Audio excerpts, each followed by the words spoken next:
Car రెంట్కి తీసుకుని సరదాగా బయటకు వెళ్లాలనుకుంటున్నారా? అయితే వెంటనే ఈ నెంబర్కి కాల్ చేయండి. నమస్కారం. ప్రస్తుతం మనతో పాటు ఇస్కాన్ టెంపుల్ నుంచి ప్రణవానంద ప్రభుజీ ఉన్నారు. వారు ముంబైలోని గోవర్ధన్ ఇకో విలేజ్ ఆశ్రమంలో సేవ చేస్తూ ఉంటారు. ప్రత్యేకంగా శ్రీకృష్ణ భగవానుడి గురించి, వారి లీలల గురించి, ఇప్పటి జనరేషన్ అసలు శ్రీకృష్ణ భగవాన్ నుంచి ఏం నేర్చుకోవాలో, శ్రీకృష్ణ తత్వం సమస్త మానవాళికి ఏం చెబుతోందో వారి ప్రవచనాల ద్వారా వివిధ మాధ్యమాల్లో వివరిస్తూ ఉన్నారు. ప్రస్తుతం సుమన్ టీవీ స్టూడియోలో ఉన్నారు. వారితో మాట్లాడదాం. ప్రణవానంద ప్రభుజీ, నమస్కారం అండి. హరే కృష్ణ. ప్రభుజీ, చాలా మంది వీడియోస్ చూసి కామెంట్స్ పెడుతూ ఉన్నారు. వాళ్ళు కూడా మీతో మాట్లాడాలి, కొన్ని ప్రశ్నలు అడగాలి వాళ్ళ గురించి అని మనం భావిస్తున్నప్పటికీ అది కుదరని పని కాబట్టి కామెంట్స్ లో పెడుతున్నారు. ఆ క్వశ్చన్స్ నేను మిమ్మల్ని అడుగుతున్నాను. అందులో అడిగిన ప్రశ్నలు ఏమిటంటే, కొంతమంది విద్యార్థులే, అది కూడా ఇంజనీరింగ్ చదివే పిల్లలు కావచ్చు, ఇలా వాళ్ళు ఏం చదువుతున్నారో కూడా వాళ్ళు అక్కడ రాయటం కూడా చూసాను నేను. ఆ కామెంట్స్ లో అడిగింది ఏంటంటే, కొన్ని డిస్ట్రాక్షన్స్ ఇప్పుడు చూస్తున్నాము. ఎంత మంచిగా మేము వెళ్దాం అనుకున్నా అది ఏజ్ ఎఫెక్టో ఏంటో తెలియదు, కానీ మంచి వీడియో చూద్దామని యూట్యూబ్ లో వెతికినా కూడా ఏదో ఇంకొక వీడియో రావటం, మైండ్ అంతా డైవర్ట్ అయిపోవటం. మేము ఎంత మంచి చేద్దామన్నా కూడా మాకు చుట్టుపక్కల ఉన్న అట్రాక్షన్స్ వల్ల మేము చేయలేకపోతున్నాం, శ్రద్ధ పెట్టలేకపోతున్నాం చదువు మీద అని చాలా మంది స్టూడెంట్స్ నుంచి వచ్చిన క్వశ్చన్ ఇది. ఈ డిస్ట్రాక్షన్స్ నుంచి ఎలా బయటపడాలి అని అడుగుతున్నారు. మీకు ఒక విషయం చెప్తానండి. డిస్ట్రాక్షన్ అనేది కేవలం ఒక ఏజ్కి సంబంధించింది కాదు. ఓకే. ఒకసారి అక్బర్ బీర్బల్ని అడుగుతారనమాట. ముసలితనంలో మన దగ్గర ఉండే అనర్థాలు అంటే ఆ యొక్క కోరికలు ఇవన్నీ పోతాయి కాబట్టి ఈ యంగ్ ఏజ్, మీరు అన్నారు కదా, ఆ ఏజ్ ప్రభావం బట్టే ఈ ఒకటి ఉంటుంది అని అన్నారు. అంటే బీర్బల్ అన్నారు, అది కాదయ్యా, ఎప్పుడైనా సరే ఎక్కడికైనా సరే మన హృదయం శుద్ధీకరణ జరగలేదు అని అంటే ఎప్పుడు ఉండే ఉంటాయి అని అంటే ఆయన నమ్మారనమాట. సరే రేపు పొద్దున రా నిరూపిస్తాను అని చెప్తారు. చెప్పి ఒక ముసలు ఆయన నెక్స్ట్ డే చనిపోతున్నారు, ఇంకొన్ని క్షణాలలో చనిపోతున్నారు అని పెట్టి అక్కడ ఇలా పడుకోబెట్టారనమాట. ఆయనని పడక మీద పడుకోబెట్టేసి ఏం చేశారంటే వాళ్ళ యొక్క రాజుగారిని రమ్మన్నారు. రాజుగారు వచ్చేటప్పుడు మీరు రాజాది రాజా అని ఇలా అరుస్తూ ఉంటారు కదా, తర్వాత రాజుగారు ఇలా దిగొస్తారు. ఆయన దిగొచ్చే సమయంలో అందరు చూస్తూ ఉన్నారు, ఇలా రాజు కూడా దిగొస్తున్నారు. రాజుగారి యొక్క చిన్న కూతురు అన్నమాట, ఒక యూత్ లో ఉంది ఆవిడకి పెద్ద పెద్ద గజ్జలు వేసి పట్టీలు వేసి తయారయ్యి ఆవిడ ఇలా పక్క నుంచి వెళ్తున్నారు అనమాట. గల్ గల్ గల్ అని నడుస్తూ ఉన్నారు. ఆ హెయిర్ లో నుంచి వాసన వస్తుంది అనమాట ఈ ముసలివాడి. అయితే ఈయన రాజు వస్తున్నాడు అని ఇలా తిప్పారు తలని, ఇటువైపు నుంచి రాజు వస్తున్నారు. కానీ ఎప్పుడైతే ఆ గల్ గల్ గల్ అని శబ్దం సువాసన వచ్చిందో మెల్లగా తలని అటువైపు తిప్పడం ప్రారంభం చేశారనమాట. అప్పుడు అక్బర్కి చూపించారు, ఈయన చూసావా, నువ్వు అన్నావు కదా పోతుంది కోరిక అని, ఎలా ఉంది అని చెప్తారనమాట. కాబట్టి ఏజ్ తో సంబంధం కాదండి. ప్రతి ఒక్కళ్ళకి కూడా ఈ డిస్ట్రాక్షన్, కామ, క్రోధ, లోభ, మోహ, మద, మాశ్చర్యములు అనేవి హృదయంలో ఉంటాయి. ఇదే అవిద్య, అనర్థములు అని అంటారు. ఇవి శుద్ధీకరణ. ఈ మనసు మనం చూడండి, ఎక్కడైనా చెప్తుంది అనుకోండి, బాగా మనం క్లీన్ చేసేసి తోమేసేసి నీట్గా తూడు చేసేసేసరికి అది వెలుగుతుంది, అప్పుడు ఫ్లోర్ క్లీన్ గా అయిపోతుంది. అలానే మన మనస్సుని మనం క్లీన్ చేయాలన్నమాట. చేతో దర్పణ మార్జనం అని అంటారు. మార్జనం అంటే క్లీనింగ్. అలా ఎలా అనేది కూడా ప్రశ్న ప్రభుజీ. కామాన్ని, ఈ మోహాన్ని మేము ఎలా జయించాలి? అసంకల్పాత్ జయేత్ కామః అని అంటారు. కామ కృష్ణ కర్మార్పణే అని అంటారు. మేము కొన్ని ప్రాక్టికల్ విషయాలు చెప్తాను, కొన్ని శాస్త్రీయమైన విషయాలు కూడా మీకు చెప్పడానికి ప్రయత్నం చేస్తాను.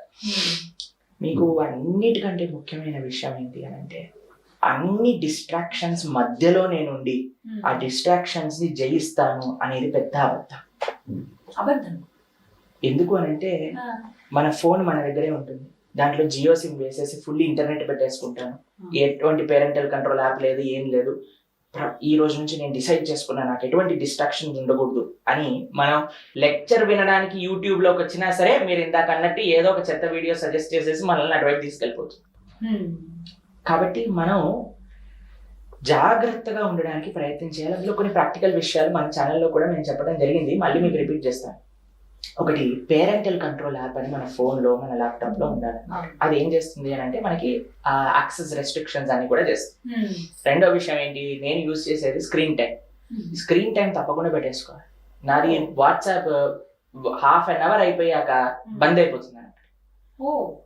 అలానే అన్ని అప్లికేషన్స్ కి ఏదైతే మనకి డిస్ట్రాక్షన్ ఇస్తుందో అది చేస్తుంది. దాని తర్వాత యూత్ కోసం నేను స్పెసిఫిక్ గా చెప్తున్నాను, చాలా కాంప్లికేటెడ్ పాస్వర్డ్స్. మా ఫ్రెండ్ ఒకటి ఉండేవాడు అనమాట, ఎంత పెద్ద పాస్వర్డ్ పెట్టుకునేవాడు అని అంటే అసలు ఆ పాస్వర్డ్ టైప్ చేసేటంలో నీరసం వచ్చేది అనమాట. ఇంకా లోపలికి వెళ్ళేవాడు కాదు.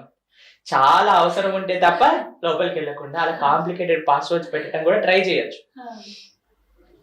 అన్నిటికంటే అండి మనం ఏం చేసినా సరే మన మనస్సు కానీ బాగాలేదు అన్నప్పుడు మనం ఎన్ని చేసినా సరే వాటిలలో నుంచి ఎక్స్క్యూజెస్ తీసుకొని మనం తప్పు చేస్తూనే ఉంటాం. అన్నిటికంటే క్రక్స్ ఏంటి అని అంటే మన మనస్సుని కంట్రోల్ చేసుకోవటం. అది ఎలా వస్తుంది అని అంటే మన వల్ల సాధ్యమవుతుందా అని అంటే అవ్వని పని. అది భగవంతుడి దయ ఉండాలి. కామ కృష్ణ కర్మ అర్పణి అని అంటారు. మనం కృష్ణుడి కోసం కృష్ణ భక్తి కృష్ణ సేవ మన దగ్గర ఉండే ఎనర్జీని అన్నిటికంటే ఏంటో తెలుసా అండి, ఖాళీగా ఉండకూడదు. And ideal mind is devils work shop అని మనం వింటూ ఉంటాం అన్నమాట. కాబట్టి ఎంత వీలైతే అంత మనం ఏదో ఒక పని చేస్తూ ఉండాలి. ఒంటరిగా ఉండటము, అనవసరమైన ఆలోచనలతో ఉండటము ఇవన్నీ చేయకూడదు. మీకు ఒక విషయం చెప్తాను, ఈ యొక్క డిస్ట్రాక్షన్స్ అనేవి ఏంటో తెలుసా అండి, మీకు ఎప్పుడైనా ఇచ్చింగ్ వస్తుందా అంటే ఏదైనా పుండ్ అయినప్పుడు మనకి అక్కడ గోకాలు అనిపిస్తుంది, మనకి తెలుస్తుంది. కానీ అక్కడ మాత్రం మనం ఇలా ఇలా ఇచ్చింగ్ చేసామనుకోండి అది పుండ్ అయిపోతుంది, పెద్దదవుతుంది. ఆ యొక్క ఇచ్చింగ్ సెన్సేషన్ వచ్చినప్పుడు కంట్రోల్ చేసుకోవడం చాలా కష్టం. మీకు ఎప్పుడైనా ఈ యొక్క ఎక్స్పీరియన్స్ ఉండే ఉంటుంది అందరికి కూడా. కానీ ఎప్పుడైతే మనం కొద్దిసేపు ఓపిక పెట్టామనుకోండి ఆ ఇచ్చింగ్ సెన్సేషన్ పోతుంది. మీరు ప్రయత్నించండి. అవునా? కొద్దిసేపు ఓపిక పట్టాలి అంతే. చెయ్యిని ఇలా పట్టేసుకోండి, మీరు ఏదో వేరే విషయం గురించి ఆలోచించండి. కొద్దిసేపటి తర్వాత నాకు అక్కడ ఆ ఇచ్చింగ్ సెన్సేషన్ ఉంది అనే విషయమే మనకి గుర్తురాదు. కానీ గోపిక పట్టకుండా మనం కానీ అక్కడ ఇచ్చింగ్ చేయడం ప్రారంభం చేసాం అనుకోండి అది పెరుగుతూనే ఉంటుంది, పెరుగుతూనే ఉంటుంది, పెరుగుతూనే ఉంటుంది, ఇంత పెద్ద పుండే కూర్చుంటుంది. కాబట్టి ఎప్పుడైనా మనకి చెడు ఆలోచనలు వచ్చాయి అని అంటే మనసుని వెంటనే అక్కడ నుంచి కట్ చేయండి, వేరే పనులలో పెట్టండి. కొద్దిసేపు ఆ వేరే పనిలో మీ మనసుని పెట్టండి, కొద్దిసేపట్లో ఆ యొక్క ఆలోచన అని పోతుంది. కొంతమంది ఏం చెప్తారు తెలుసండి, ఈ ప్రపంచంలో చెడు ఆలోచనలు వచ్చినప్పుడు చెడు పనులు చేసేటప్పుడు ఎంతగా చేసేయాలంటే ఆ పని పైన విరక్తి పుట్టాలి, అప్పుడు పోతుంది అని చెప్తారు. ఇది పెద్ద అబద్ధం. ఇప్పుడు మంట ప్రజ్వలిస్తుంది ఒక పక్కన, దాంట్లో నీళ్లు పోయాలా లేదా పెట్రోల్ పోయాలా? పెట్రోల్ పోసారనుకోండి ఇంకా మొత్తం స్టూడియో అంతా కూడా కాలిపోతుంది. దాని తర్వాత మొత్తం బిల్డింగే మంట అంటుకుంటుంది. పెట్రోల్ పోయటం సొల్యూషన్ కాదండి, నీళ్లు పోయటం సొల్యూషన్. కాబట్టి మీరు ఎంతగా ఈ చెడు పనులలో మనం ఇది అయిపోవాలి అని అంటే దాని తర్వాత మనకు కోరిక ఉండదు అని చెప్తా అది అబద్ధం అండి ప్రపంచంలో. కాబట్టి ఎంత చిన్నగా ఉన్నప్పుడు మనం ఆ మంటని ఆర్పగలిగితే అంత మంచిది, అది పెద్దగా అవ్వకుండా ఉంటుంది. అందుకే చిన్నప్పటి నుంచే మనకి మన సనాతన ధర్మంలో కొన్ని నియమాలు అని చెప్పారు అనమాట. ఎప్పుడైనా చూడండి మన నియమాలు పాటిస్తూ ఉంటాం. ఈ వ్రతం రూపంలోనో ఈ మాల రూపంలోనో నోము రూపంలోనో ఎప్పుడైనా సరే కొంతమంది చెప్తుంటారు రోజు మేము శుక్రవారం రోజు ఈ పని చేయం, మంగళవారం రోజు ఈ పని చేయం, శనివారం నియమం పెట్టారు అని అంటే అది నీకు చెడు అని గుర్తు. కాబట్టి వాటిని ఎంత మనం తగ్గించుకుంటే అంత మంచిది. మరి మేము ఎలా ప్రభుజీ మనసుని ఎలా నిగ్రహ చేయగలుగుతాము అని అంటే మీకు ఒక ఆధ్యాత్మిక సాధన, అన్నిటికంటే గొప్ప సాధన ఏంటి అంటే భగవంతుడి యొక్క నామాన్ని జపం చేయడం. మంత్ర మెడిటేషన్ అనే ఈ టెక్నిక్ని మీరు ఫాలో అవ్వండి. ఎంత మంచి రిజల్ట్స్ వస్తాయి అంటే మనసు బాగుంటుంది, మనకి దృఢ నిశ్చయం ఏర్పడుతుంది, డిస్క్రిమినేషన్ డిటర్మినేషన్ రెండూ వస్తాయి ఈ మంత్ర మెడిటేషన్ ద్వారా. ఏంటది అంటే ప్రతిరోజు ఒక 15 నిమిషాలు 20 నిమిషాలు అరగంట సేపు మీరు మీ సమయాన్ని తీసి హరే కృష్ణ కృష్ణ కృష్ణ హరే హరే హరే రామ రామ రామ హరే హరే ఈ మంత్రాన్ని జపం చేయండి. ఎంత స్ట్రెంగ్త్ ఇస్తుంది అని అంటే మనం బ్యాటరీని ఛార్జ్ చేసినట్టుగా మన మనస్సు మన శరీరం మొత్తం కూడా ఆ పాజిటివిటీ ఆ స్పిరిచువాలిటీతో ఛార్జ్ అయిపోతుంది అన్నమాట. ఎవరైనా హ్యాపీగా జపం చేసుకోవచ్చు. మనం జపం గురించి లాస్ట్ టైం మాట్లాడుకున్నాం. అలా చక్కగా జపం చేయండి, మన మనసు పైన ఎంత నిగ్రహం వస్తుందో మనకు తెలుస్తుంది. కాబట్టి మనము మన దగ్గర ఉండే చెడు విషయాలను నిగ్రహించటం ఇంకా ఏ మార్గంతో సాధ్యం కాదండి. మనకి తెలుసు విశ్వామిత్రుడు మెడిటేషన్ చేశారు, అరణ్యంలోకి వెళ్ళి తపస్సు చేయడానికి కూర్చున్నారు. మేనక రంభ వీళ్ళందరూ వచ్చి డిస్ట్రాక్ట్ చేసేస్తారు, మనకి తెలుసు ఈ విషయం గురించి. ఒకసారి కామం ద్వారా ఇంకోసారి కోపం ద్వారా ఆయన తన యొక్క తపశ్శక్తిని మొత్తం కూడా కోల్పోతారు. కానీ అదే విషయం ఒక కృష్ణ భక్తుడు ఉన్నారండి, ఆయన పేరు హరిదాస్ ఠాకూర్ అని అంటాడు అన్నమాట. ఆయన జపం చేస్తూ ఉంటాడు. రోజుకి ఎన్ని గంటలు జపం చేసేవారో తెలుసా? 24 గంటలలో 22 గంటలు జపం చేసేవారు. అయితే ఇలా జపం చేస్తూ ఉన్నప్పుడు ఆయన అంటే కొంతమంది పడని వాళ్ళు ఉండేవారు అనమాట. వాళ్ళు ఒక వేష్యను పంపించారు ఆయన దగ్గరికి. ఈయన ఎలా అయినా డిస్ట్రాక్ట్ చేసేసి ఈయనతో తప్పు చేయించేసి అప్పుడు మొత్తం సమాజంలో ఈయనని మనం చెడుగా అనుకోవచ్చు అని ఆవిడ వెళ్తుంది, ఆయన దగ్గరకు వస్తుంది అనమాట. అయ్యా, నేను మీతో ఎంజాయ్ చేయాలనుకుంటున్నాను అని. ఈవిడ పేరు లక్షహీర అంటారు. చాలా సౌందర్యవతి అనమాట. ఆవిడ వచ్చి ఈయన డిస్ట్రాక్ట్ చేయడానికి ప్రయత్నం చేస్తుంది. అయితే ఈయన అంటాడు, అమ్మ నేను జపం చేస్తున్నా, కూర్చో, జపం అయిపోయాక నీతో మాట్లాడతా అని. జపం చేస్తున్నారు. సాయంత్రం అయిపోయింది, రాత్రి అయిపోయింది, పొద్దున అయిపోయింది, ఇంకా జపం చేస్తూనే ఉన్నారు. అయ్యా పొద్దున అయిపోయింది అంటే సరే మరి సాయంత్రం పూట రా. మళ్ళీ సాయంత్రం పూట వచ్చింది, చూసేసరికి జపం చేస్తున్నాడు. అయ్యా మన ఇద్దరం ఎంజాయ్ చేద్దామని అంటే వెయిట్ చేయి, జపం అయిపోగానే వస్తాను. అలా 3 రోజులు అయ్యేసరికి ఆయన కళ్ళు తెరిచేసరికి ఈవిడ కూడా ఒక జపమాల పట్టుకొని కూర్చుంది అనమాట, జపం చేస్తూ ఉందన్నమాట. కాబట్టి ఆ స్ట్రెంగ్త్ మనకి, మనతో ఉండే వాళ్ళందరి లోపల ట్రాన్స్ఫర్మేషన్ అనేది భగవద్భక్తి అది సులభంగా మనకి కలిగిస్తుంది అనమాట. కాబట్టి ఈ భగవద్భక్తి, ఈ కృష్ణ నామ జపం, ఈ భగవత్ సాంగత్యం, మంచి వాళ్ళ సాంగత్యంలో ఉండటం చేత, ఎప్పుడు కూడా మంచి విషయాలు మనం స్వీకరించడం చేత మన హృదయంలో ఉండే చెత్త, ఇప్పుడు చూడండి ఒక గ్లాస్ లో మురికి నీళ్లు ఉన్నాయనుకోండి, పైనుంచి మనం నీళ్లు పోస్తూ మంచి నీళ్లు పోస్తూ ఉంటే ఈ మురికంతా బయటకు వెళ్ళిపోతుంది. కొద్దిసేపటి తర్వాత ఈ గ్లాస్ లో మొత్తం కూడా మంచి నీళ్లు ఉంటాయి.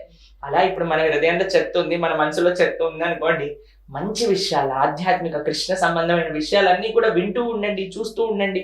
కేవలం ఏమంటారో తెలుసండి, చెడు చూడకూడదు, చెడు వినకూడదు, చెడు మాట్లాడకూడదు, చెడు ఆలోచించకూడదు అంటే దాంతో సరిపోదండి. చెడుని చూడకపోవటం ఎంతైతే ముఖ్యమో మంచిని చూడటం కూడా అంతే ముఖ్యం. మంచిని వినటం అంత ముఖ్యం, మంచిని ఆచరించటం అంత ముఖ్యం, మంచిని మాట్లాడటం అంత ముఖ్యం. కాబట్టి ఇలా చేసినప్పుడు తప్పకుండా ఎంతమంది, మా యొక్క సొంత జీవితంలో నేను మీకు చెప్తాను, ఎంతో మంది వందలాది యూత్స్ మేము చూసాం. వాళ్ళ జీవితాల్లో ఉండే చెడు అలవాట్లన్నీ కూడా వాళ్ళు మారి మంచి ఆధ్యాత్మిక మార్గంలో వేలాది మందిని ఇప్పుడు కూడా మనం చూస్తున్నాం అన్నమాట. ఎందుకు సాధ్యమైంది అని అంటే కృష్ణ సాధన ద్వారా, ఆధ్యాత్మిక భక్తి సాధన ద్వారా ఇది సాధ్యమవుతుంది. కాబట్టి మీరు అస్సలు కంగారు పడకండి. ఎటువంటి చెడు అలవాట్లు ఉన్నా అన్నీ పోతాయి. మనం ఆ సంకల్పం చేసుకోవాలి, కృష్ణుని ప్రార్థన చేయాలి, ఆ కృష్ణ నామం జపం చేయాలి, మంచి వాళ్ళ సాంగత్యంలో ఉండాలి, మంచి విషయాలు ఉండాలి. అదే ప్రయత్నం ద్వారా మనం భగవద్గీత, భాగవతం, రామాయణం, మహాభారతం ఇవన్నీ చెప్తూ ఉన్నాం అన్నమాట. ఎందుకు అంటే ఈ మంచి వినటం చేత హృదయంలో ఉండే ఆ చెత్త అంతా కూడా బయటకు వచ్చేస్తుంది అన్నమాట. చక్కగా వివరించారు ప్రభుజీ. నమస్తే. హరే కృష్ణ.